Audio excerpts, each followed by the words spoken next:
Hello there, good afternoon. Higher Praise Daily Nugget, Darren Pittenger here. Today's devotional is one that I have read from my Experiencing God Day by Day devotional book that I've shared a lot of theirs because they're good. But I was telling my wife today, I said that, man, today's devotional didn't just talk to me. This thing was screaming and hollering at me. So this may be a little long. But hopefully it's one that you'll give thought to and one that you may comment on, become engaged, kind of get you thinking, especially with what we have going on today with this virus and the pandemic, and do we open, do we not, do we stay in quarantine, whatever. I kind of relate this. If you go back and read through Moses and his story and his walk and leading the Hebrews, there's a lot of similarities between when people started to stray away from God and his will for them. He punished them, sometimes severely, sometimes to the point of death. So read into that and you can gather your own thought about this pandemic and how all of this may be a tool for us to come to him. But this devotional starts off with beware of the Amalekites. Exodus 17:16 tells us, indeed, my hand is lifted up towards the Lord's throne. The Lord will be at war with Amalek from generation to generation.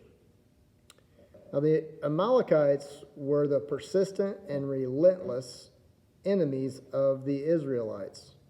When the Israelites sought to enter the promised land, the Amalekites stood in their way. Exodus 17:8-16 tells us, when the people of Israel were still at Rephidim, and if I mispronounce that, so be it, the warriors of Amalek attacked them. Moses commanded Joshua, choose some men to go out and fight the army of the Amalek for us. Tomorrow I will stand at the top of the hill, holding the staff of God in my hand. So Joshua did what Moses commanded and fought the army of Amalek. Meanwhile, Moses, Aaron, and Hur climbed to the top of a nearby hill. And as long as Moses held up the staff in his hand, the Israelites had the advantage. But when he tired and dropped his hand, the Amalekites gained the advantage. Moses' arm soon became tired, and he could no longer hold them up. So Aaron and Hur found a stone for him to sit upon. They stood on each side of Moses, helping to hold up his hands, so that his hands held steady until sunset. And as a result, Joshua and the army overwhelmed the Amalek in battle.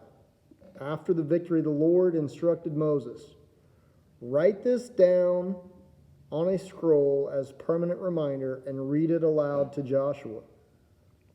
I will erase the memory of the Amalek from under heaven. Moses built an altar there and named it Yahweh Nisi. Again, if I mispronounce that, so be it. But that means the Lord is my banner. And he said, they have raised their fist against the Lord's throne, so now the Lord will be at war with Amalek generation after generation. Now once the Israelites were in the promised land and seeking to enjoy what God had given them, the Amalekites joined the Midianites to torment the Hebrews in the days of Gideon. Judge 6:3 shows this in telling us, whenever the Israelites planted their crops, marauders from the Midian, Amalek, and the people of the east would attack. It was an Amalekite who caused the downfall of King Saul, which is mentioned in 1 Samuel 15:9.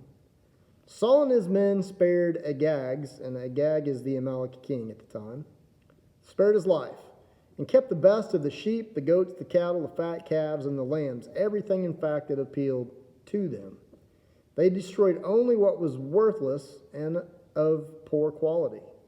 Well, this was against God's command, and ultimately led to judgment and to King Saul's death.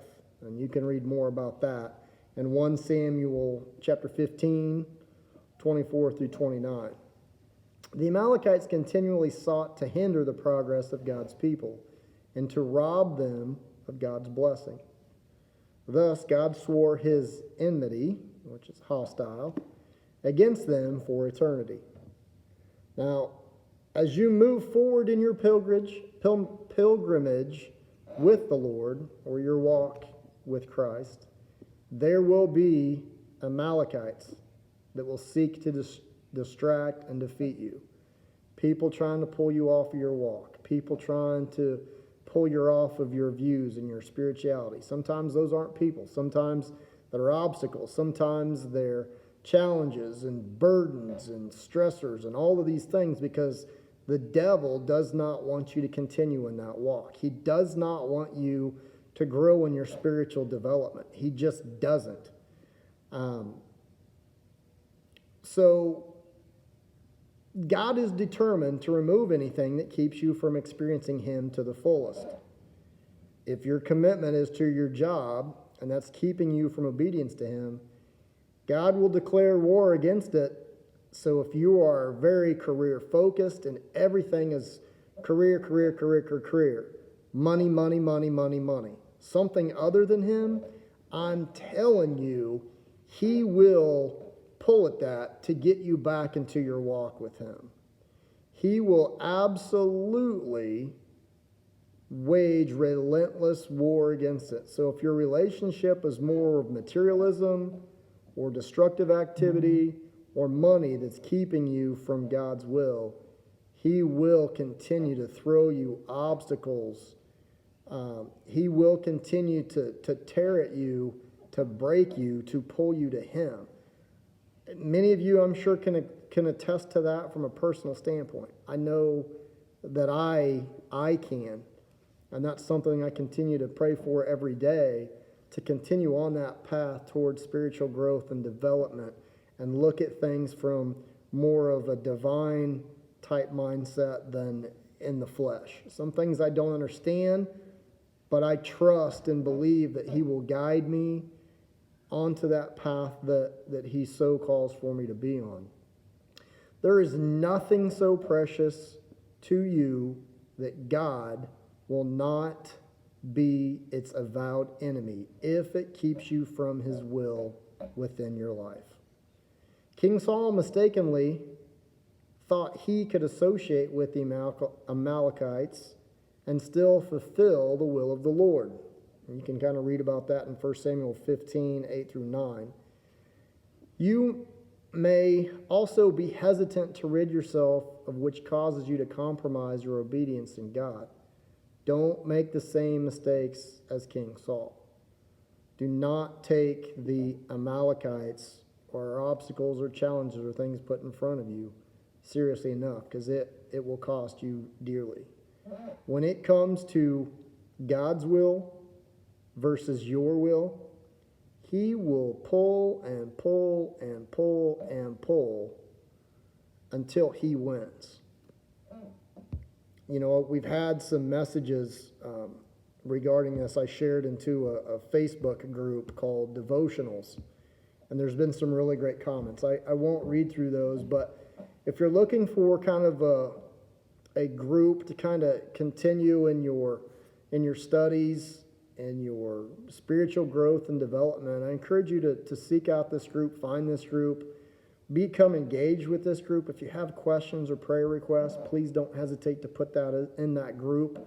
We're going to all continue to grow and walk together, but have to stem from you wanting that close, personal, intimate relationship with Christ. You can't get to heaven without believing Christ and the Father. Know your worth. You guys have a great week. We'll see you again soon.